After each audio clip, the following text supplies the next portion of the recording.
Täna on meil külla tulnud toitumisterapeut Artur Minenko, kelle erihuvi on just rasvumisprobleemidega tegelemine.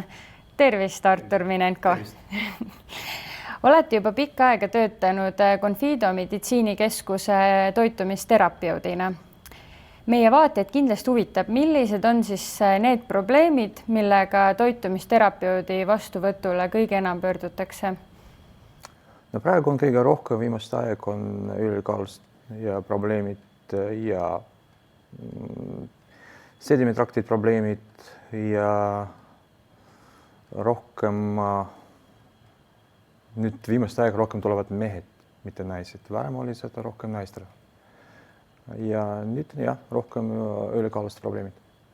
Mis te arvate, miks meil esineb just ülekaalulisus probleeme kõige enam? Sellepärast, et praegu igal pool on toit, on kiirtoit igal poolt ja väga lihtne seda leida.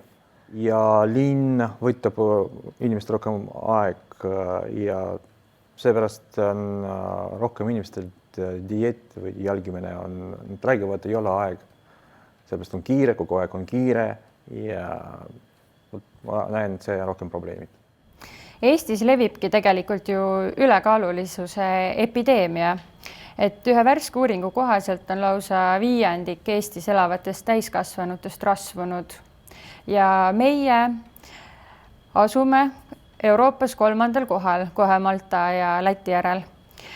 Et aga milline on, Artur, teie arvates kõige suurem väljakutse ülekaaluga tegelemisel?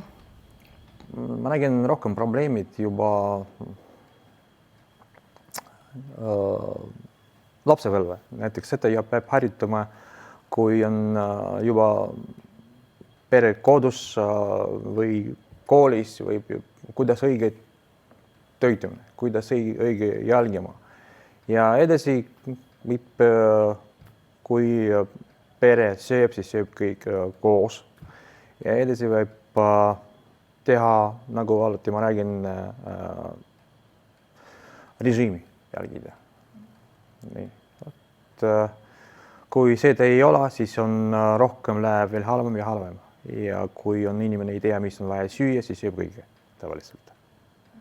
Ja sellepärast, et on väga info on palju, aga inimene ei oska seda õige informatsiooni endale võtta ja kasutada.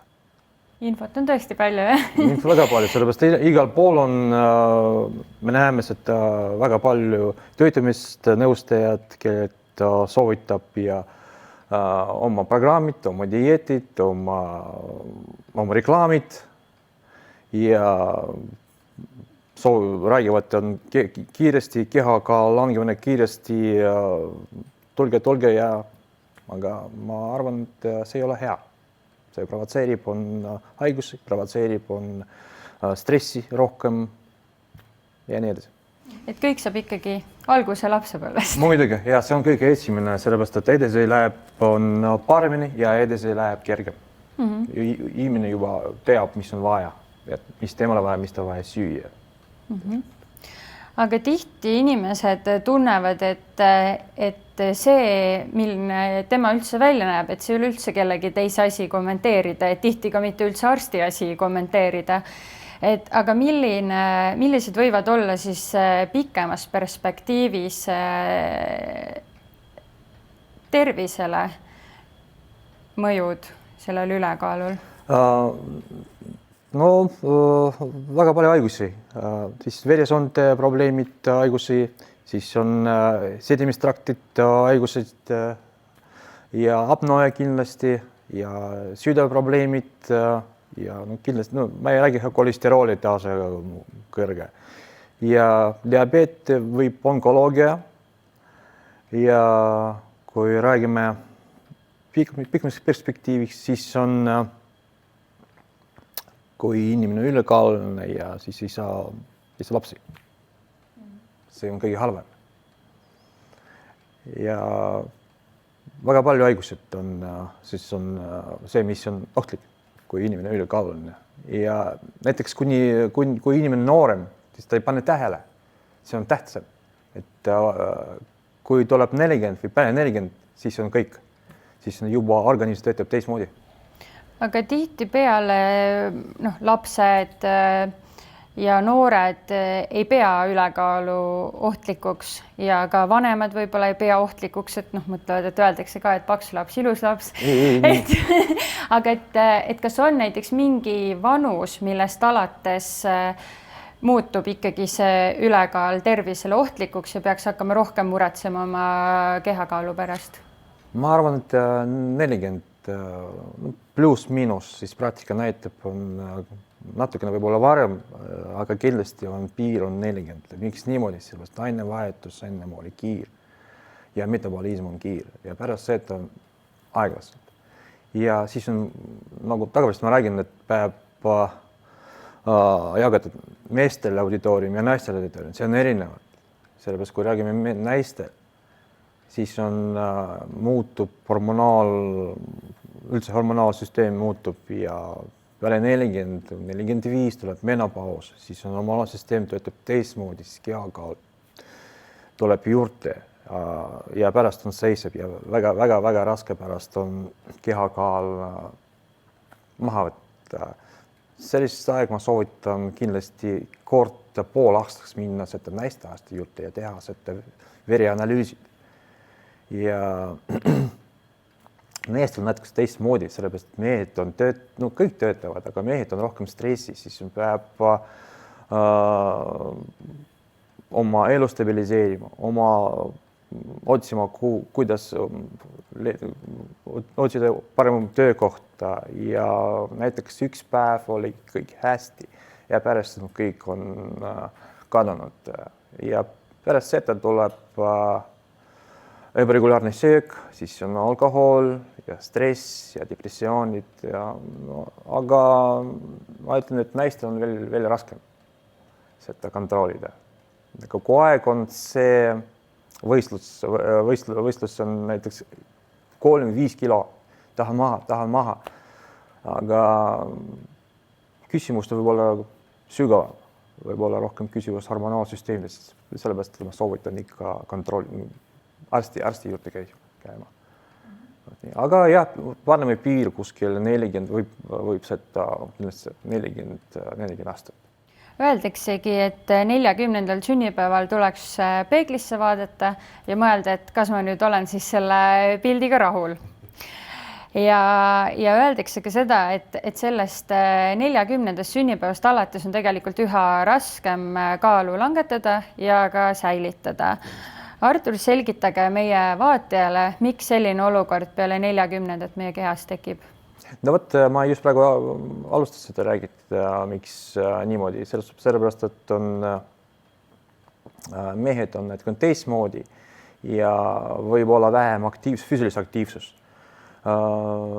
Minu teine töö on, olen treener jõusaalis, ma näen, kuidas on, kui palju inimesed on jõusaalis, palju mehed, palju naised ja kuidas nad teevad. Ja füüsiline aktiivsus. Teine on sama hormonaalne foon, kui on ebaregulaarne söök ja stressid, siis on sama testosteron on meestel langeb ja tuleb östradiol, siis on kõht tuleb juurde, siis on kehakaal kindlasti tuleb juurde ja võib teistmoodi kehakaal juurde ei tule, aga lihtsalt on käed ja jalad on penikesed, see tähendab, et meestel on väga vähe koormus. Naistel on ja naiste rahvast on sama, nagu ma räägin, et lihtsalt hormonaalne foon muutub. Aga kindlasti vaja hoida oma tervislikku dieeti ja toidurežiim ja lihtsalt ja puhkama ka. Ülekaalulised inimesed tihtipeale kurdavad, et nad küll liigutavad ennast ja söövad isegi kordades vähem kui nende kõht sõbranna, kuid nende kaal püsib ikka pilvedes. Kas on olemas selline asi nagu aeglane ainevahetus ja millest ainevahetuse kiirus sõltub? Ja ongi sama. Väga tihti ainevahetus on aeglane, sellepärast, et inimene sööb näiteks 2 korda või 1 kord päevas. See on nagu auto. kui paneme käima, siis on terve päev töötab ilusti. Kui paneme kogu aeg kinni ja paneme käima, siis läheb varsti kätki. Ja sellepärast, et on väga hea, kui inimene sööb miinimum 3 korda ja söök tihti. Kui söök on tihti, siis on ainevahetus kiiremini. Ja ei ole vaja nii palju süüa, natukene. Aga kuskil söögivahed on 2-4 tundi ja 3 või 4 söögi korra. Ja see on normaalne. See ongi ainevahetus, protsessi ainevahetus on kiiremini. Ja oma metabolism on kiiremini ka. Ja kui inimene sööb ainult 1 kord, siis on sellepärast, et on aeglane metabolism. See on keha arvata, et me oleme seal, kui inimene sööb vähem, keha arvata, me oleme seal, kus on väga vähe süüa ja lülitab säästurežiim, siis kõik, mis inimene sööb, läheb läbi rasvu, nahal või kõhu sisse. Ja pärast seda tuleb kehakaal juurde ja vistelane rasva tuleb juurde. Et siis kiire ainevahetuse retsept on, et süüa vähe, aga tihti. Ja mitte korda päevas, mitte 2. 2 on väga vähe. Paljud annavad kaalulangetuse osas lõpuks alla, sest raske vaevaga maha saadud kilod kipuvad üsna ruttu tagasi tulema. Millist nõude, Artur, annaksite vaatajale, et ei tekiks jojo-efekti? See on hea küsimus, sellepärast, et ma kogu aeg tavaliselt patsientid räägid, et probleemi jojo-efektit, siis ei tohi nii kiiresti kehakaal maha. Siis kui kiiresti maha, siis pärast on kiiresti juurde ja mitte ainult juurde, mitte ainult see kilo, aga tuleb 2 või 3 korda rohkem juurde. Vaja tasakesi kehakaal maha, siis on keha ja organism harjutab oma uue menüü, uue dieetrežiimil, uue toidurežiimil, uue lihtsalt päevarežiimid, tasakesi. Ja mõniks aeg tuleb kehakaal langeb ja pärast tuleb plato. Plato tähendab, et organism harjutab uuesti oma toidurežiimil ja pärast kehakaal seisab ja pärast tasakesi. Sellepärast, et vaja hästi tasakesi ja keha harjutab oma uue režiimi ja pärast jojo-efekti ei tule. Hästi rahulikult vaja, aeglaselt. Ei tohi nii kiiresti. Inimesed on kärsitud. No nad muretsevad, tahan kiiresti. Ja näiteks kuu ajal on -15 kilo. Niimoodi ei tohi. Näiteks dietoloogis on vaja 2 nädala tagant on kuskil 0,5 pluss-miinus 100 grammi. 2 nädala tagant.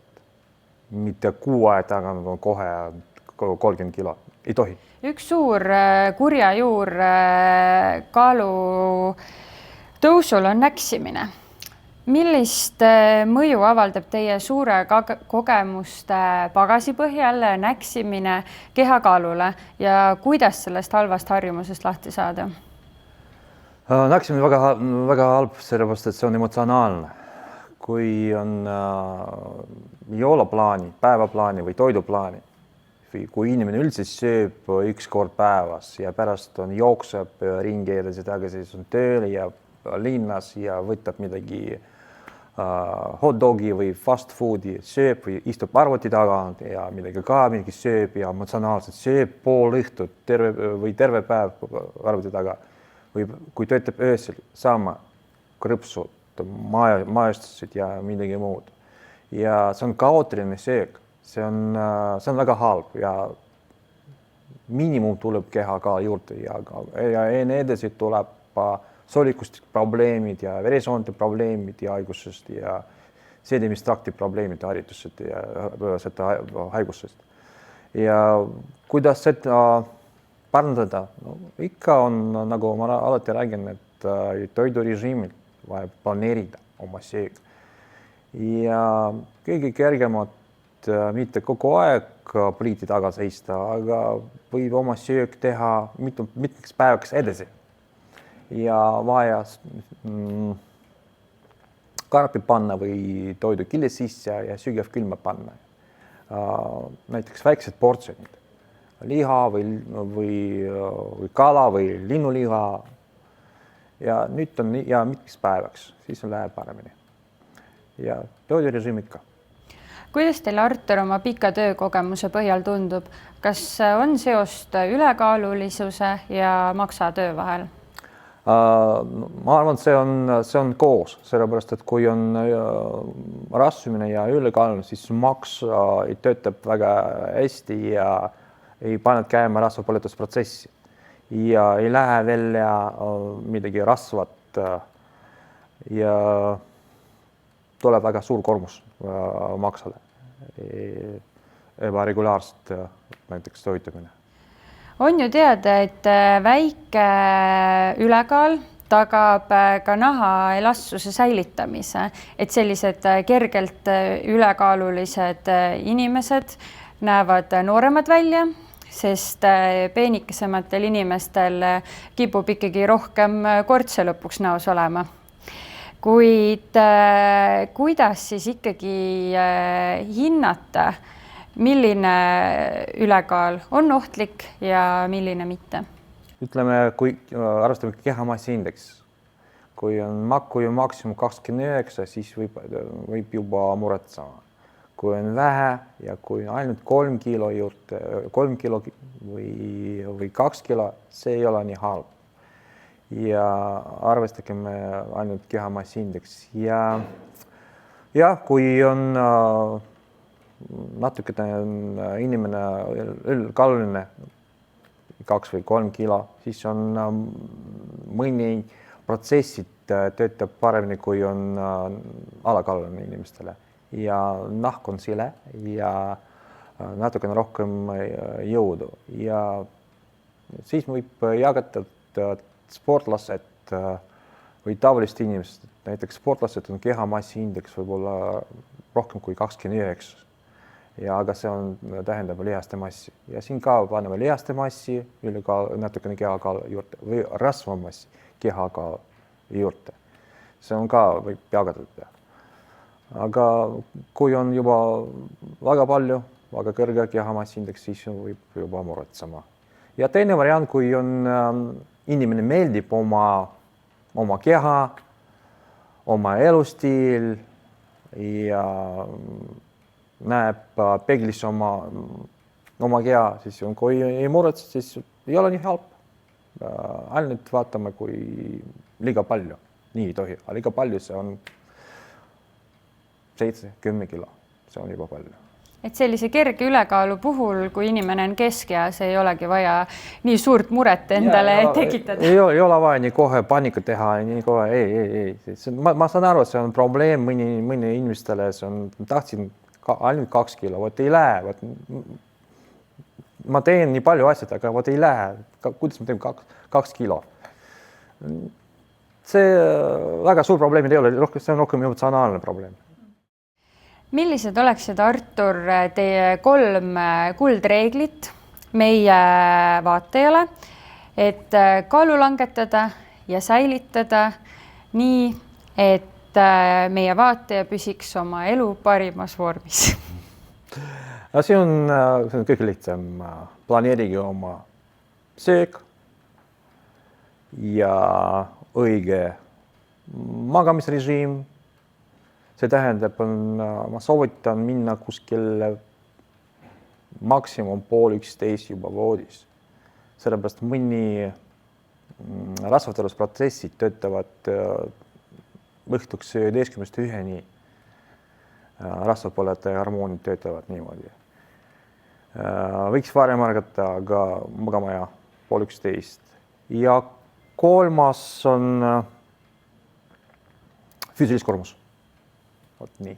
Siis on planeerimine, unirežiim ja füüsilis kormus. Ja tuleb hea enesetunne ja jõudu. Aga täname teid, Artur, nende kasulike nõuannete ja huvitavate mõtete eest. Aitäh! Aitäh teile ka, väga tore!